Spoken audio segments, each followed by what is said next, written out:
নমস্কার বন্ধুরা, আমার নতুন রান্নাঘরে সবাইকে স্বাগত জানাই। আজকে আমি রসমালাই রেসিপি করব। তাহলে কিভাবে করছি আমি রসমালাই দেখতে থাকো। প্রথমে আমি হাফ লিটার দুধ দিয়ে নিলাম।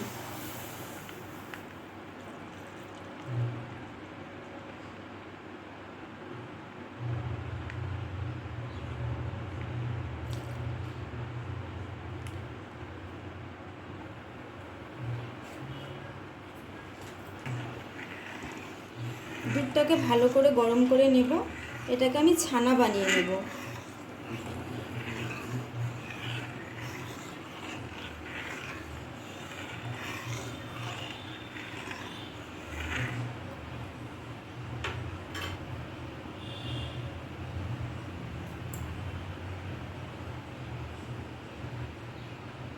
ফুটে গেছে ভালো করে, এবার আমি টক দই মিশিয়ে নেব।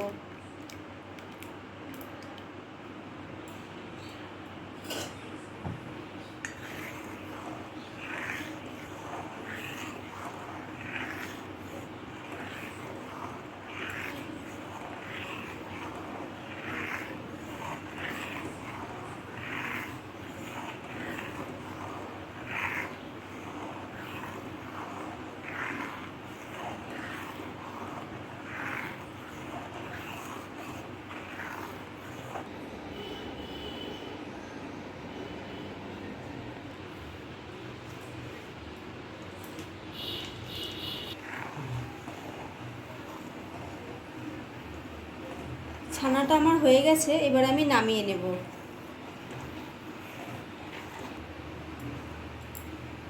দাঁড়ান, দেখায় না দেখ। আমি একটা পরিষ্কার সাদা কাপড় নিয়ে নিয়েছি। এবার আমি ছানাগুলো এটার মধ্যে আস্তে আস্তে ঢেলে দেব।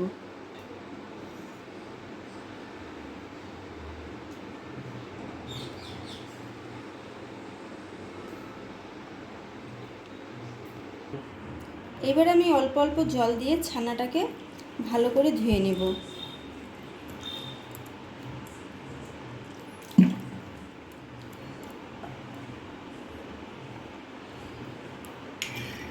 এইভাবে 2-3 বার আমি ধুয়ে নেব।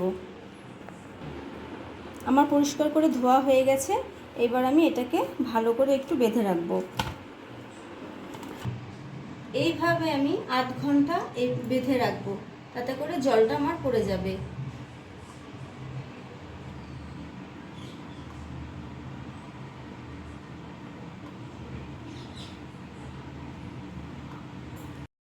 ঘন্টা হয়ে গেছে, এবার আমি ছানাটা খুলে নিয়েছি। এবার আমি ভালো করে মেখে নেব।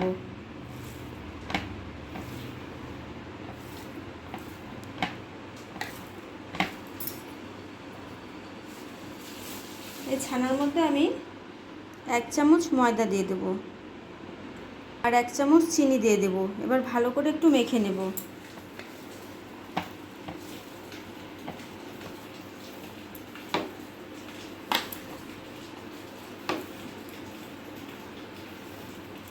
এইভাবে মেখে আমি ছোট ছোট বল বানিয়ে নেব। যে আমার ভালো করে মাখা হয়ে গেছে, এবার আমি ছোট ছোট মিষ্টি বানাবো।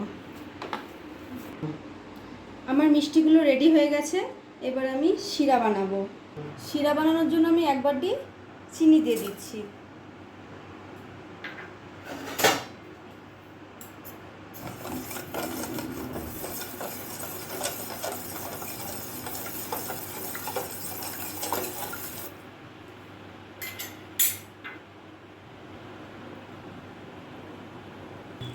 আমি এবার 1 চামচের মতো লেবুর রস দিয়ে দেব, তাতে করে চিনির নোংরাটা উঠে যায়।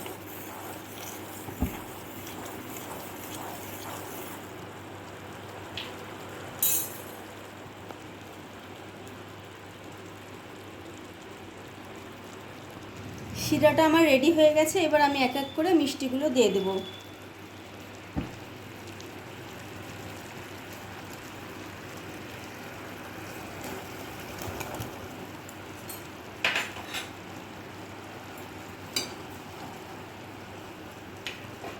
এবার আমি ঢাকনা দিয়ে একটু ঢেকে দেব। এবার আমি ঢাকনা খুলে দেখে নেব।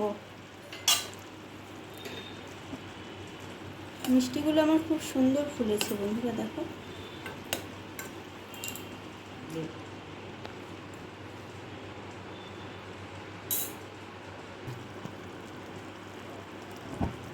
আমি এবার ঢাকনাটা ঢেকে দিয়ে গ্যাসটা অফ করে দেব।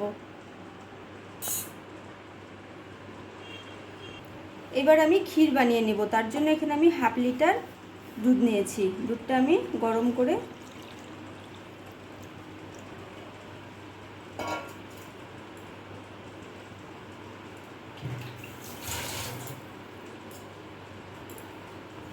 দুধটা আমি ভালো করে জাল দেব, আর এইভাবে আমি আস্তে আস্তে নাড়তে থাকবো।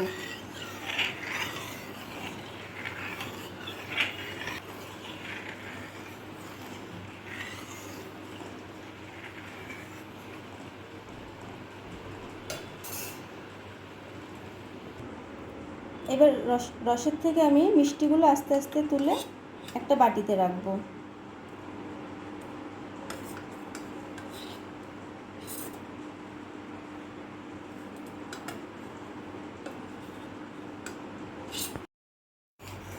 দুধটা আমার অনেকটাই শুকিয়ে গেছে। এবার আমি এখান থেকে 2 চামচ দুধ নেব, বাটিতে উঠিয়ে নিলাম।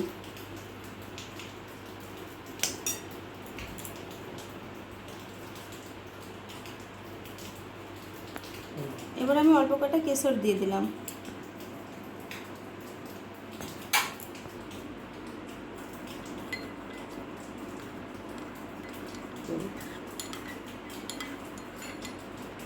কিছুক্ষণের জন্য ভিজিয়ে রাখবো, তারপর আমি এটা ক্ষীরের মধ্যে দিয়ে দেব। এবার আমি চিনি দিয়ে দিচ্ছি।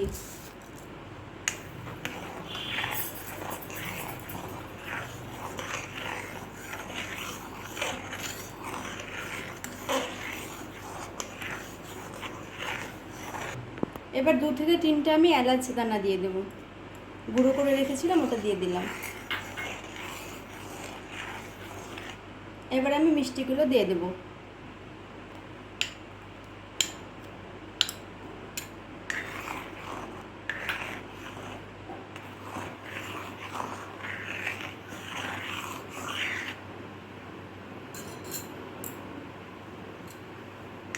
এবার কিছুক্ষণ আমি ফুটতে দেব।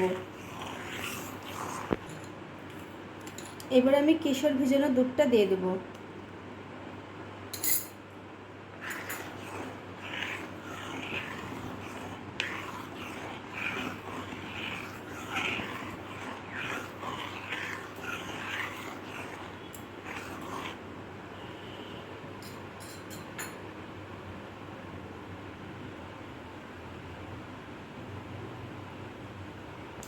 আমার রসমালাই রেডি হয়ে গেছে। এবার আমি বাটিতে নামিয়ে নেব।